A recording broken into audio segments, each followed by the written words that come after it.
The blame game. How accountability gets shifted onto you and how to break free. Ask yourself these 3 questions. Do you often find yourself apologizing for things you didn't do just to keep the peace? Do you feel responsible for someone else's emotions, reactions, or choices, even when you weren't involved? Do you walk on eggshells because someone always finds a way to make you the problem?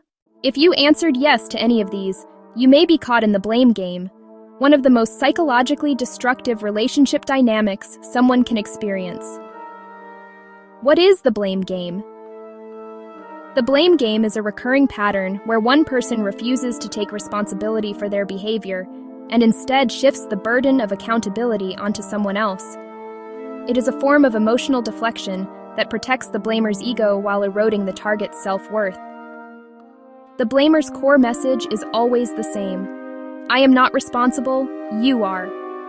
This dynamic shows up in families, friendships, romantic relationships, and workplaces, and it can destroy a person's sense of self without them realizing it. Where the blame game begins. Blame shifting does not appear out of nowhere. It is usually rooted in 1. Childhood conditioning. People raised in environments where mistakes were punished, emotions were unsafe, perfection was demanded, grow into adults who fear accountability. Blame becomes their shield. 2. Trauma or emotional neglect. Childhood trauma creates hyper-defensiveness and an inability to self-reflect. Instead of sitting with discomfort, the person pushes it outward. 3. Ego fragility or narcissistic tendencies. For people with fragile egos, being wrong feels intolerable. Instead of processing their mistake, they rewrite the narrative so they remain faultless. 4. Lack of emotional intelligence. Some people genuinely never develop the skills to self-regulate, communicate, apologize, take ownership. Blame becomes a default coping mechanism. Workplace example. When a manager puts accountability on you. A report is due Friday. The manager procrastinates. On Friday morning, the director asks where the report is. You didn't organize the data correctly. Now I look bad because of you. This is blame shifting, transferring responsibility to someone who had no control over the outcome. It is also projection, accusing the employee of the very behavior the manager is guilty of, being unprepared, disorganized, behind schedule. The employee, in an effort to be helpful and professional, often absorbs the blame. Over time, this erodes confidence and creates a toxic work environment. Relationship example, turning concern into accusation. Why did you come home at 3 a.m. without calling or explaining? You nag me so much that I can't even think straight. That's why I stayed out. This is emotional inversion, flipping reality so the victim becomes the villain. The partner shifts accountability away from his disrespectful behavior and onto her concern. He turns her into the cause of his choices. This is both blame shifting and projection. He accuses her of being controlling because he is the one avoiding accountability. He claims she is the problem to distract from the fact that he violated trust. When blame continues, even in your absence, one of the most alarming signs of psychological manipulation is when you don't even have to be present to get blamed. The blamer invents a narrative that connects their failure to your existence.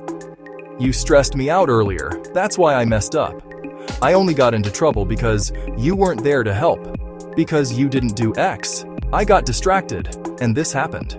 You put me in a bad mood, and that's why everything fell apart. This is manufactured guilt, a form of emotional control.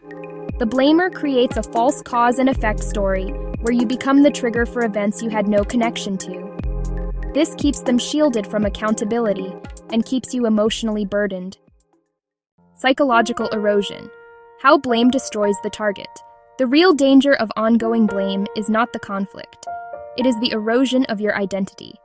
Over time, the victim begins to doubt their own perception, question their reality, apologize reflexively, carry guilt that isn't theirs, monitor their behavior excessively, lose self-confidence, feel responsible for preventing the blamer's reactions. Maybe it is my fault. This is the final stage of psychological erosion, when the blamer no longer has to attack because the victim's internal voice has absorbed their criticisms. Why blamers dump accountability onto you? Blamers choose targets who are empathetic, responsible, emotionally generous, peace-seeking, forgiving, loyal, self-reflective. These individuals will try to understand, over-explain, make excuses for the blamer, correct their own behavior, carry the emotional labor. Meanwhile, the blamer avoids all accountability and continues unchecked. The hidden weapon: guilt as control. By shifting accountability onto you, the blamer gains power. A guilty person is easier to silence, manipulate, control, destabilize, shame. Guilt becomes the blamer's most effective tool. When you feel responsible for their reactions, their mistakes, and their emotions, you begin to unconsciously reorganize your life around not upsetting them. This is psychological captivity. Breaking the pattern, reclaiming your power. To free yourself from the blame game, you must reclaim your emotional ownership. 1. Separate their feelings from your responsibility. Their emotions belong to them. 2. Reject false accountability. You are not responsible for their choices. 3. Use boundary statements. Examples: your actions are yours to own. I will not accept blame for something that is not mine. Your behavior is your responsibility.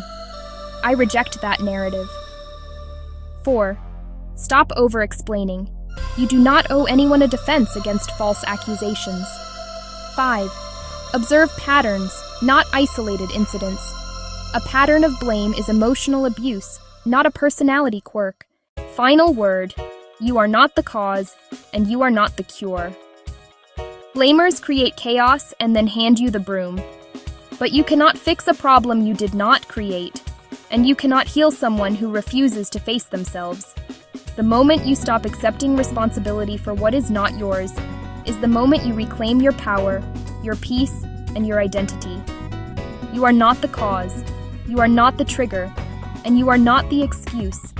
You deserve relationships, personal and professional, where accountability is shared, responsibility is acknowledged, and respect is mutual.